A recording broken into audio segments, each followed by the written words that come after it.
I'm standing in front of the memorial to Thomas Guy, a publisher of unlicensed Bibles who made a fortune in the South Sea bubble and who established Guy's Hospital in 1721 to treat incurables discharged from St. Thomas's Hospital just up the road. In the past, for the majority of patients, getting a diagnosis of cancer was like being given a death sentence. They were incurable. Now it's a different story. There are so many treatment options. It is more like managing a chronic disease such as diabetes. But all this comes at a cost. At an individual level, these treatments come with side effects, sometimes very severe. At a societal level, there is a financial cost. The interventions are often very expensive. So it's a question of balancing the costs and the benefits at both levels. It's about assessing the value of the drug. How this can be done fairly has interested me all my professional career.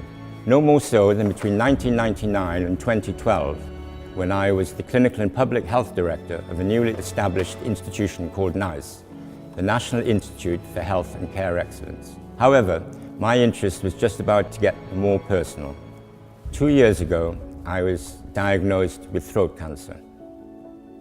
A T2N2A HPV positive, locally invasive squamous cell carcinoma to be exact, or more commonly known as the cancer that the film star Michael Douglas suffered with. 18 months later, after having had surgery, radiotherapy and chemotherapy, I am in remission. Now, I was doubly qualified to consider the issues of cancer treatment from all aspects. Last year, I was invited by the Welsh Assembly Government to participate in a review of how expensive drugs are accessed by individual patients when not available in the Welsh NHS, through the individual patient funding process, the so-called IPFR process. This was established because of what happened to Irfan Williams, a nurse who was diagnosed with cancer but had to move to England to get the treatment. Irfan's story provides the backcloth for all the key issues in creating a fair and equitable health service. We set up a campaign called Hawl I Fyw, or The Right to Live in English, because we felt so strongly about it that people had died unnecessarily so in Wales, or died prematurely. And we felt that the system was very unfair. And the fact that in England there was evidence that the drug does work for certain types of bowel cancer, not for everyone obviously, and that there should be equality across the UK. We had a lot of involvement with the government, Welsh government, and also some involvement with the UK government. And we campaigned hard and had a lot of backing from thousands of people across Wales and the UK. And the campaign went massive. And people felt really strongly about it and how unfair the process was.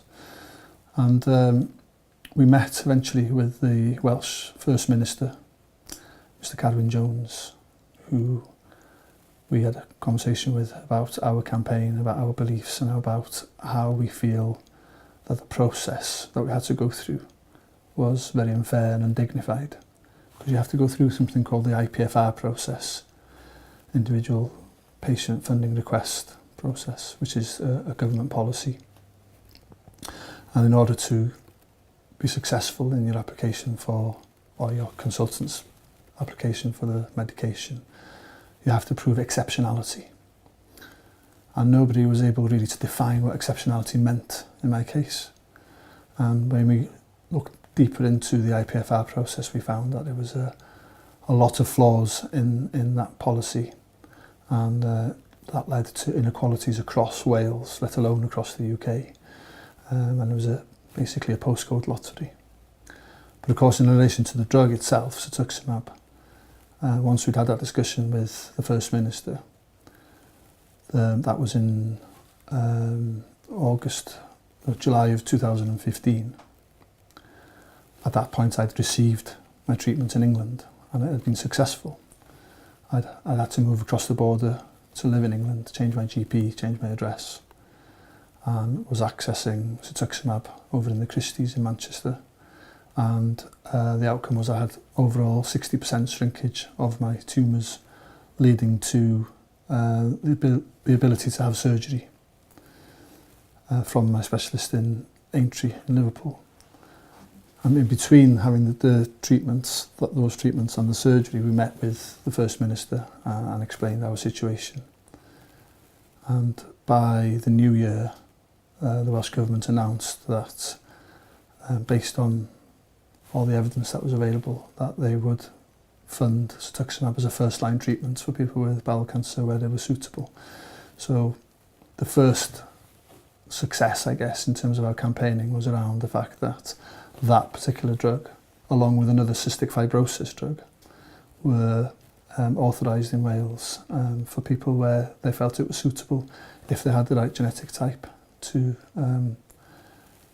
show signs that they would respond to cetuximab. During our campaign, we wanted this to be above politics. We didn't feel that we wanted to align ourselves with any particular political party, and we were calling for cross-party support for this kind of policy to be agreed across the board. And we met with quite a few of the political parties in Wales and was able to gain the support of the Conservatives and Plaid Cymru in Wales. And the Labour, who were obviously in power, were reluctant initially to meet with us, and the previous Minister for Health didn't meet us at all. We didn't feel that we were getting much sense in terms of any correspondence that we had with him via mail or email. With the new government came in, again it was Labour. We met with a new health minister whose name is Vaughan Gethin, and again had a discussion with him about the IPFR process, because we felt that the campaign hadn't completed its task just by allowing that one drug to be available, because we felt that the process of the IPFR that families had to go through was something that really needs to be addressed. It needs to be fairer, it needs to be more transparent, it needs to be better understood by clinicians, it needs to be better understood by families, and families should have had the right to have key workers to be able to facilitate the process for them, and that knowledge was passed to them in a clear manner. And that wasn't our experience at all. We weren't saying that we wanted all treatments for everybody. We weren't naive enough to know that we were, that's not possible. And we also wanted to run the campaign with dignity, with common sense and intelligence, with facts rather than just, go gun-ho for things and we want this. And we felt we knew what we were talking about. And eventually, with pressure from all the parties and our own campaign, the government agreed that they would put an independent panel together to review the IPFR process, and I was privileged enough to be invited onto the panel. The fact that the government did listen to what we have to say, our campaign also highlighted other people's stories, and lots of people came to us and said they've been through the process and felt exactly the same in terms of the unfairness of it all. But we also met lots of people who weren't assertive enough or weren't well enough health-wise to be able to go through the process in a way that we did. And it saddens me that people have died unnecessarily so, or prematurely in Wales. I don't know what the numbers are, but it's scary. And we wanted to put a stop to that. And the fact that the government eventually did listen, put the independent panel together of experts, and that the panel was run in a very, very slick way, well chaired, obviously very knowledgeable people on the panel, but a very good focus on the experience of patients, both having patients on the panel, but also the consultation process was involved patients, families, clinicians, and I think that was very effective, and it was done in a timely fashion. And I was so pleased when we found out that the recommendations had all been taken on board, and I'm actually quite impressed with the Health Minister in the way that he's supported and kept to his word, been open, he's been honest about it, and it was truly an independent panel. While the Cancer Drugs Fund in England appeared to be considered a good news story, the reality was somewhat more mixed. Professor Peter Clark, who had responsibility for managing the fund, explains why. The Cancer Drug Fund was a political creation in 2010 following an election pledge by the then future Prime Minister, Mr. Cameron. And the aim that he wished to achieve was for the Cancer Drugs Fund in 2010 in England to just fund the cancer drugs that had not been recommended by the National Institute for Health and Care Excellence during the course of their cancer appraisals. So in effect, it was to fund just cancer drugs that NICE had turned down on grounds of insufficient cost effectiveness.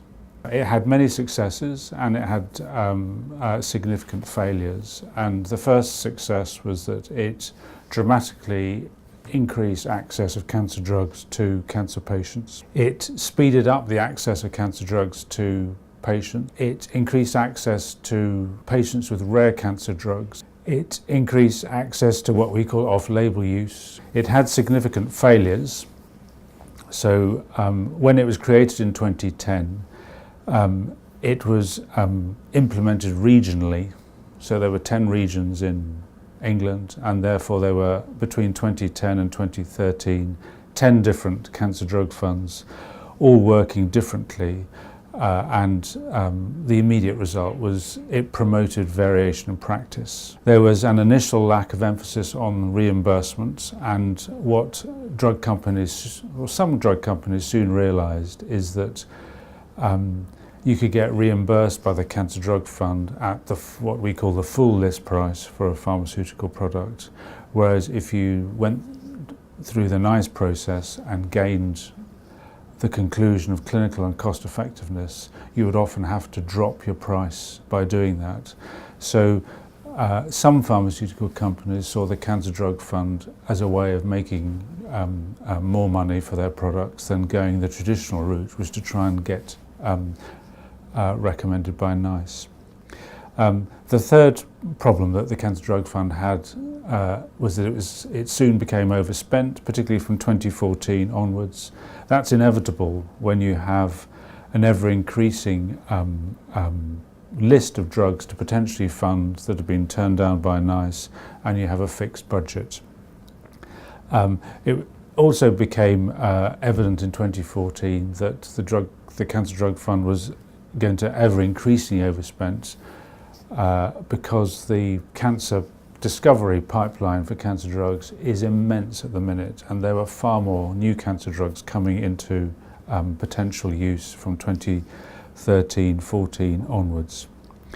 The fourth problem with the Cancer Drug Fund is that because it had a fixed budget, even though it was overspent, there was great pressure to reduce funding, and the only way that you can reduce funding is by what we call reprioritising, which means that if you have a new and exciting drug coming in, you've got to get rid of drugs that are currently in the fund. So it could be a drug in 1 year, out the next. Is that a rational way of commissioning chemotherapy? The answer is no. And finally, although not a failure of the Cancer Drug Fund per se, what the Cancer Drug Fund clearly did was undermine NICE's role. In 2016, NHS England reviewed the Cancer Drugs Fund, and it was decided that in the future it would be managed jointly with NICE.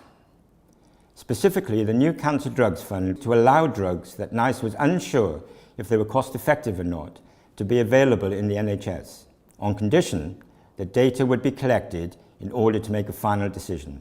Sir Andrew Dillon has been the Institute's Chief Executive Officer right from its inception, and he explains how it works.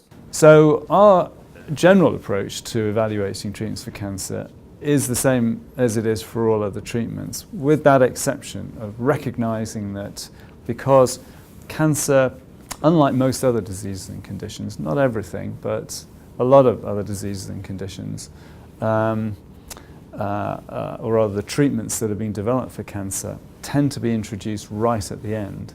There's a particular sensitivity about them, so we try to recognise them that by adding a little weighting into the judgments we make about cost effectiveness.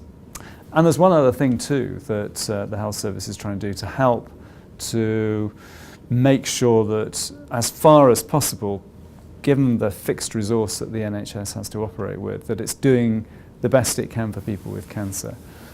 And that's in circumstances where we're not able to recommend conclusively that a drug should be used routinely a new drug should be used routinely in the NHS. But where we think that there's real potential, but we need more data, some experience of using the treatment in real-world clinical practice. And the new Cancer Drugs Fund is intended to help that. It's a specific amount of money which in part is going to be used in order to fund, by agreement with the company, which will be making its contribution to this too, but to help to fund those treatments that we think have got real potential, but we just don't have enough information on at this point. I absolutely understand why, when we make a decision that restricts access to a treatment, especially a new treatment, particularly for something like cancer, that the reaction that you read in the newspapers or that you hear from individuals who are interviewed on the media is perfectly understandable. They're expressing a genuinely held view, sometimes as strong as a sense of outrage that they're being deprived of something that might help to extend their lives, for example, or otherwise make a huge difference to their quality of life. And it's really important that we hear those voices, that those voices have the opportunity to express their view, because if nothing else, it's simply illustrating the fact that the NHS, whilst it does a huge amount, in the end reaches the limits of what it's capable of doing, and that difficult choices have to be made. And I don't mind having to defend those difficult decisions. I don't mind explaining why that has to happen. I think that's much better than the system that existed before NICE, which is that these decisions were taken multiple times over in different parts of the NHS, and frequently were not taken in with anything like the transparency that NICE operates with. But not everyone feels the same way about this new Cancer Drugs Fund. Let us hear from Dr. Annette Ridd, a bioethicist. So the NHS is working within a fixed healthcare budget where money spent on one type of treatments or one bundle of treatments cannot be spent on other treatments because the budget is fixed. So by giving special weight or special funds to cancer patients, that means that this money is not available to spend on patients elsewhere. So the fund may be considered as unfair across treatments, but also for other cancer patients. The second inequity that's introduced by the Cancer Drugs Fund is actually not between cancer patients and other patients, but between different cancer patients. So note that this is a Cancer Drugs Fund, but drugs are not the only treatments for cancer. There are all sorts of other treatments that are not eligible for funding through this Cancer Drugs Fund. I'm thinking, for example, of radiotherapy, which is a very potent cancer treatment for many cancers. I'm thinking of surgery, things like that basically don't qualify. So again, that seems kind of a little odd. If you do think that cancer is something that merits special consideration, then it should be not just one particular type of treatment, but it should be all sorts of treatments. Now, of course, there are lots of reasons for this in terms of the evidence that we have to evaluate drugs and the systems that we have to judge sort of cost per health benefit. Let us return to the IPFR review that Irvin mentioned. Let's hear directly from the politician who set it up, Vaughan Gething, Cabinet Secretary for Health and Sport in Wales. There's obviously widespread interest and concern because lots of the cases that get publicised are those where there are often very tragic or very difficult circumstances where people want individual treatment that is often hard to come by. And there's the decision-making process that I don't think has been well understood, but also then to try and understand the rationale for that as well. So it's the perception and then the reality of what we've done. We had a previous review a couple of years ago, and we agreed to undertake another review. That review took place with a range of different experts. It also had a patient voice within that as well, because we wanted to understand properly and clearly during the review what this looked like and how it felt from the patient perspective. And so we reviewed both the criteria that people looked at and how that process works. Lots of the concern was, is there inconsistency and is there effectively a lottery so you could get different decisions made in different parts of Wales? So some of the, if you like, campaigning effort around it was about, should there be a single body for Wales to improve consistency? And then the clinical exceptionality criteria that is used as well, and whether that was a challenge. Now, we actually found, of course, that this is no different to other parts of the UK. It's broadly the same criteria and the same sort of approach of having different clinician-led decision-making panels. So the outcome of the review has been, after lots of engagement, a report where I've accepted all of the recommendations. And now, here is the chairman of the review, Andrew Blakeman, describing how the panel approached its task. So there was a panel, which was a multidisciplinary panel. We had a lawyer, a pharmacologist, public health and health economics professor, a patient, a nurse, and a practicing renal specialist, and me. And we had a brief from the Welsh Government, which was to look at the policy and look at how it worked, particularly focusing on how it appeared to patients, and also on the organisational aspect. So it was run as multiple panels across different parts of Wales, so it was run regionally, and to look at whether or not a single national panel would be better.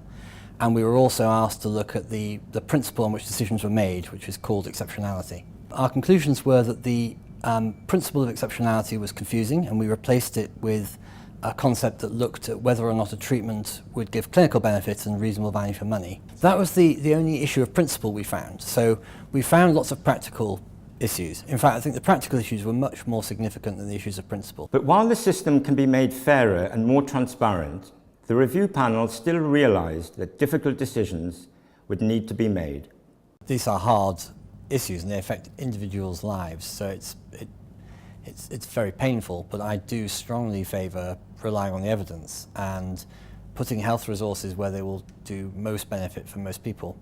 So a really expensive cancer drug that has a chance of saving someone's life or increasing their lifespan slightly is not as powerful for me as, for example, having a really great maternity ward where babies are born safely, or having great public health campaigns that mean that people smoke less or drink less or exercise more.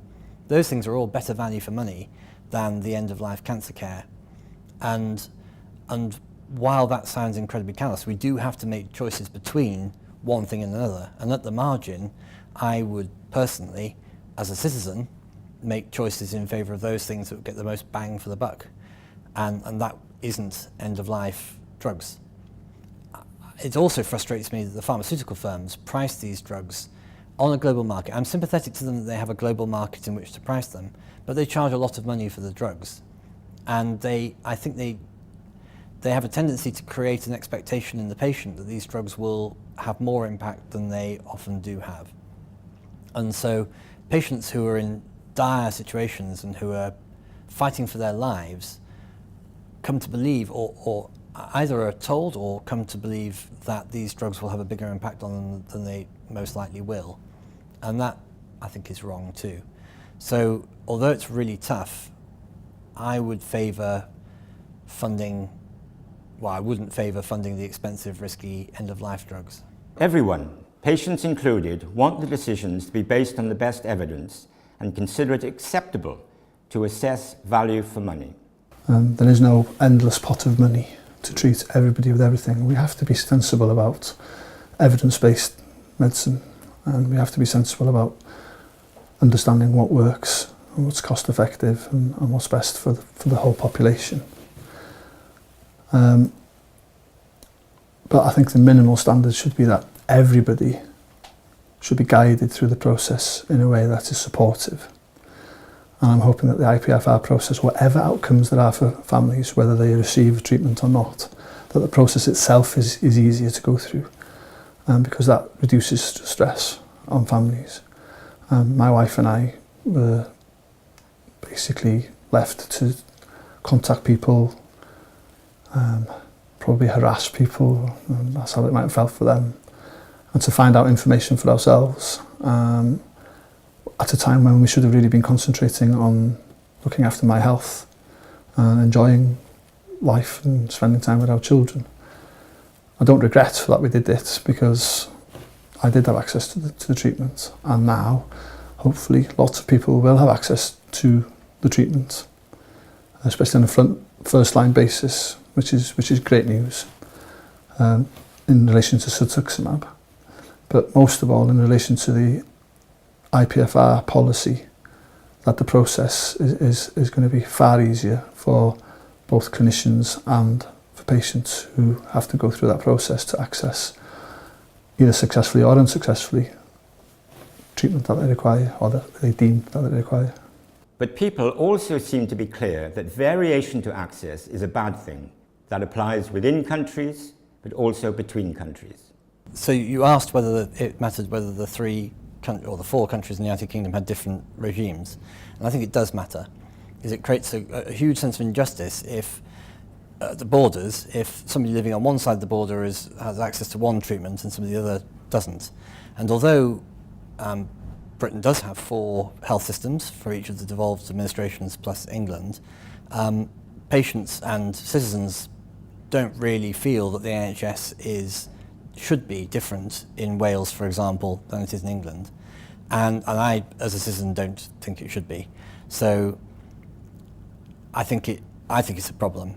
I think it's an inevitability if we have different governments. After all, if you went to France, you'd have different availability of healthcare, and that's a different country. So I guess it depends on your view as to whether Wales is truly a different country to England for the purposes of the NHS, and legally it is. But it is difficult for citizens to, when the borders are so fluid, to live with that. This is a very common view. Annette Ridd mentioned that many cancer patients have other treatments, for example radiotherapy. Ali is a patient who had radiotherapy as well as drugs. We asked her if variation across countries was acceptable. I think that's totally shocking. It wouldn't have crossed my mind that it wouldn't have been the same.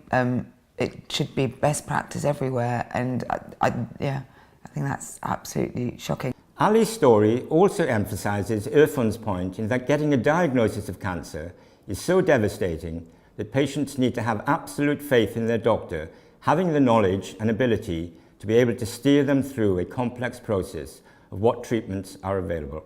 It took a while to get actually then diagnosed. I was then, but my local hospital had a little biopsy, and I was told it was absolutely fine, probably 99% wasn't cancer. So then I remember drinking champagne and Dulwich, and so we did that actually twice. I was told it was absolutely very, very, very, very unlikely. And then when it was, do you mean how did I feel then? I was just coming around from an operation to try, and they thought they could get rid of it all. So I was sort of weirdly drugged up. World crashing down, super scared, really, really frightened, worst fears realised, and just shit. Okay, here we go. Guilty, like I'd let everyone down annoyingly by getting it.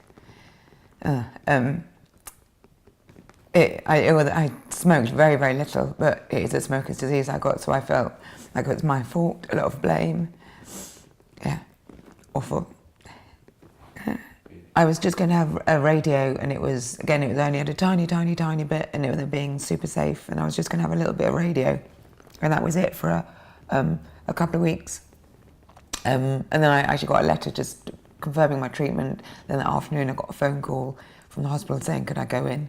And I was like, and I know that's always bad news, me going, no. Anyway, so then it escalated, and I was told I needed chemo as well, but I was, at that point, totally passive. I was like, I'm the patient, you're the doctors, throw it all at me. I remember feeling jealous because a friend had chemo every 2 weeks and I was only getting 2 doses. I was like, kill it, get it out. When the treatment was due, I had to wait for 8 weeks to get over the operation. I was almost excited. By that stage, I'd got really proactive, and I was like, crack on. I couldn't wait. I felt really well. They said I'd have a window post-op and pre, and I felt great. And I really couldn't wait to get started. I felt at last I was getting involved and I could do something to help. And I felt it was absolutely my responsibility as well to be really positive and try. I felt such a loser for getting cancer. I wanted to be the best patient ever and make the doctors really happy with me. Every morning for about 6 weeks. But my husband was amazing, and he sort of worked from home. We'd go up on the back of the scooter every day, and I'd kind of meditate and be like, I'm made of stardust. I've got this. We can do this. I'm organic matter. What the nice people in the hospital are doing, they're making me better. And I remember actually really almost enjoying the radio, even though you're strapped down by the face and it's just horrendous. I remember being like, come on, get me in there. Zzz, and it felt like you could almost, I'd visualise it killing it all. So, yeah, the treatment, up until the very end of the radio, it's the very end, you only start to feel awful. But up for 5 weeks every day, I felt kind of okay. And yeah, it was like, come on, go away. Chemo is a weird experience. You feel mentally, oh God, poor me. I had my husband there, my best friend there. I remember trying to have a bit of a laugh, and you're there for 8 hours, and it doesn't hurt at all. It's absolutely painless. It's just quite sad because you're looking at all the other people in the ward, just thinking, God, you poor things, and you're just empathising with them. But then it's through, I think, 48 hours later, I had quite serious chemo. Then you're literally on the floor. I remember then those 2 times, sort of just wishing I was dead and give me a gun. I can't actually cope. They were awful. But then, as my husband would say, it will pass. You know, this is just today, and tomorrow you'll feel better. You just felt like it was. I actually can't describe how bad you felt. Whereas radio, you feel all right until the end, when you just feel like it's killed all the goodness as well as the badness, and you're just weak and pathetic. But you just have to again think and have people reminding you that, as the doctors did, you know, you're doing really well. They always tell you how well you're doing, which is such a help mentally, and how you're one of the top 10%. You know, I always thought I'm probably not, but thanks for saying it, 'cause it helps. However, other people are very happy to test the system and check out the options. Take Keith with prostate cancer. Total devastation, disbelief. You know, I was a super fit guy playing squash at quite a high level. I was a soccer referee. I did a lot of training for people with football, and I hadn't been to the doctors for 8 years. So it was just an off chance I went to the doctors, had what is now, I now know has been the PSA blood test, and a PSA that should have been certainly less than 6, because I was in my 50s, was 125. I still didn't know what that meant, but I remember going to see the consultant, and after all the tests had been done, a DRE and the PSA test and the scans that were done, just sitting there, not really thinking there's anything particularly wrong with me. But he said to me, we're just face to face, and he said to me, Keith, it's not good news. You know, you have got cancer. Well, I thought, you'll be able to take that out and I'm going to be fine, you know, just cut it out. But he said, no, it's not operable, and in fact, it's not curable because it had advanced too far. It had left the prostate, because it was prostate cancer. It's left the prostate and gone into the aortic region, and in your right pelvis, but lymph nodes, but it wasn't bony metastatic. And I thought, well, what is happening? My world had just come to an end. How do I know that the people who are treating me are actually making the right choices for me? I'd never had any experience of cancer before. So how was I going to deal with it? I would have to go looking for it. I was very fortunate living in Cardiff and having the fabulous Velindre Cancer Centre on my doorstep, just 10 minutes away from my home. And there was Professor Malcolm Mason, recognised world leader in prostate cancer research and in treating patients. So I went to see him, mainly because he was designated as my consultant once I decided on some treatment. But I said to him, before I go too far with making decisions about treatment, I'd like to see what other people have got to say. Well, I went on to America, getting past the front door, even with references, was very difficult, other than signing a cheque for $5,000. Then you can get to see someone. But that's the nature of America, they pay for their health care. But what I did find interesting, I got another referral to go and see Professor Ian Tannock in the Princess Margaret Hospital in Toronto. What a fabulous hospital that is. That is how cancer patients should be cared for. So we have a problem. You have a good process in England and Wales and still have variation. What is happening in Scotland? Catherine Calderwood is its Chief Medical Officer.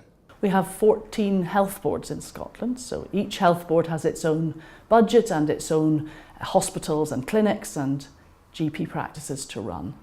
So before 2002, each health board decided on the drugs that would be used within that health board area. So that meant that there would be people in Scotland who could get a particular drug in one part of Scotland, but couldn't get a drug if they lived in a different part of Scotland. So the Scottish Medicines Consortium was introduced in 2002 to make sure that drugs were accessible for all patients across Scotland, and that those drugs were approved of according to what the Scottish population's priorities were. So we are not limiting the drugs that it looks at. That's being driven by what is being produced. But we think it's very important to consider that from both the aspect of the clinician who's looking after the patient, and they will come forward to talk about their own individual patient or that patient population. But we also need to have cost effectiveness taken into account. And we can look at the budget of NHS Scotland, and that needs to be taken into account. At the moment, the drug budget is 10% of our budget overall. So it's about considering drugs in the context of the wider NHS in Scotland, which of course has to fund much, much broader than just medicines. So end-of-life care is very difficult. It's different for everybody. It's different family circumstances as well. We have talked in Scotland a lot about realistic medicine, and what we know is that doctors would take less treatment in a lot of situations than they would give to their patients, especially at the end of life. So doctors will not choose to be admitted to intensive care. They won't choose to have CPR. They won't choose to have kidney dialysis at the end of life. And that's probably because they understand the side effects and the burden of some of health care. So I think more transparent conversations about drugs is very important too. So some of the side effects of the end-of-life drugs, some of the burden of health care where people are spending a long time in hospital, perhaps away from their families. Do they understand that burden of those drugs? And for some people that will be the right thing. They maybe will live longer to see a daughter's wedding or an important family event. But for other people, perhaps they would maybe want to stay at home, maybe not live as long a time, but actually be symptom-free or have time at home with their families and enjoying the quality of life, rather than it being full necessarily of trips to hospital with blood tests and interventions. What's important is to understand what the right thing for that person is, because what's right for somebody may not be the same decision for somebody else. So systems can be good, but still lead to variation in access to expensive cancer drugs. How can politicians address this challenge, given health in the UK is a devolved responsibility? What do political scientists think? Policymakers developed this idea of having a ring-fenced cancer drugs fund to mitigate against these bad outcomes. And politically, that is very advantageous, because it's something like a cancer drugs fund is something very concrete. It's very real. It allows politicians and policymakers to say, look, we've done something, which actually in politics is quite hard to come by, in the sense that usually change in policy making is quite incremental. It's usually quite slow. You don't usually get big kind of changes overnight. So establishing a cancer drugs fund, I think, is politically quite, can be definitely construed as quite an achievement for politicians. Inevitably, if you go down the path of devolution, as the UK has in the last couple of years, inevitably some differences will arise, and indeed quite often these differences are actually celebrated. So, you know, especially when it comes to national identity and preserving sort of your own kind of national heritage, national culture in the devolved nations, it's something very much that is being celebrated by both the populations and the politicians in the devolved nations. But of course, when it comes to health services, it's much more difficult. It's kind of then a question of, well, how do you balance or consider different aspects of national identity, but also the need to fairly distribute services and to fairly grant access to services amongst patients with the same disease categories.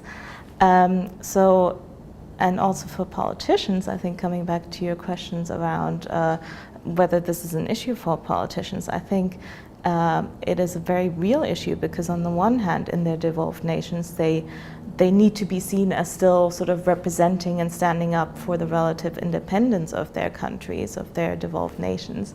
But at the same time, they don't want to be seen as somehow being unable to not provide the same quality of healthcare that maybe their neighboring devolved national partners are able to provide. So it's very difficult, and it's also a question of what differences is the public willing to accept, and most likely, as long as the differences are positive, the public is quite happy with it. But if it starts having negative impact, then probably it's going to be quite challenging for them.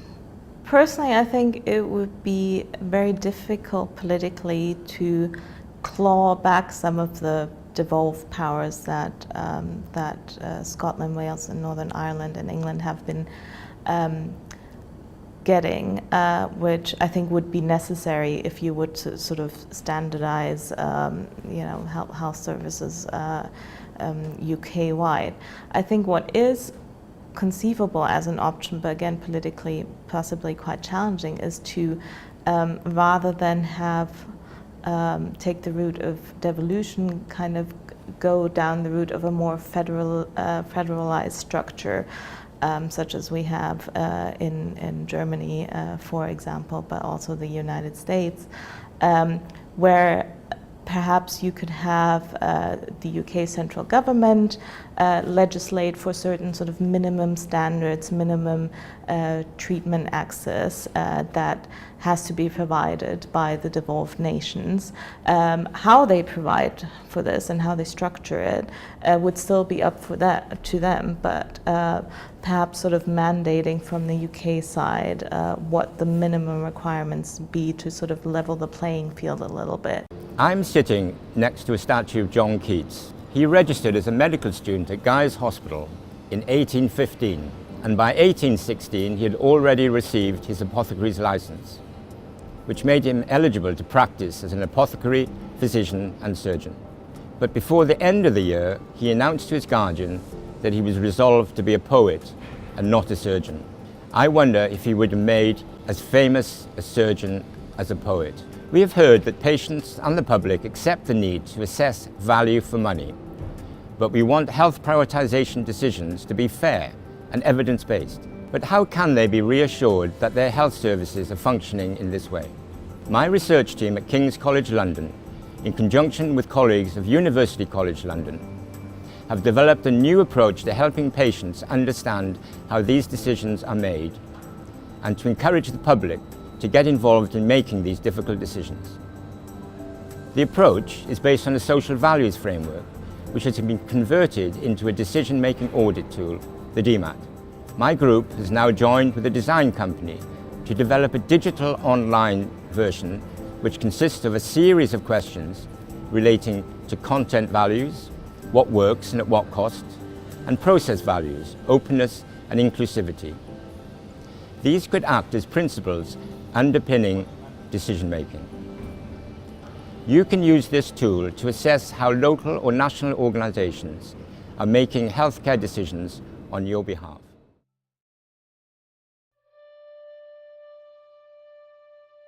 Irfan Williams died on the 30th of May 2017, just 2 months after his interview. His wife Becky said that he passed away peacefully, with me by his side. Throughout, Irfan faced his illness with courage and dignity.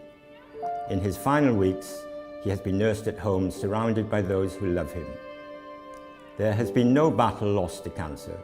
His body became tired, but his mind was as strong as ever until the end. My last email from Irfan was just 2 weeks beforehand, when I told him how dignified and powerful his messages were. His email response was, "Thanks, Peter. I look forward to seeing the film. Things are not so great here. I have pneumonia at the moment, and I'm in the later stages of cancer. But I'm at home and coping reasonably well, hoping to survive for the Lions tour."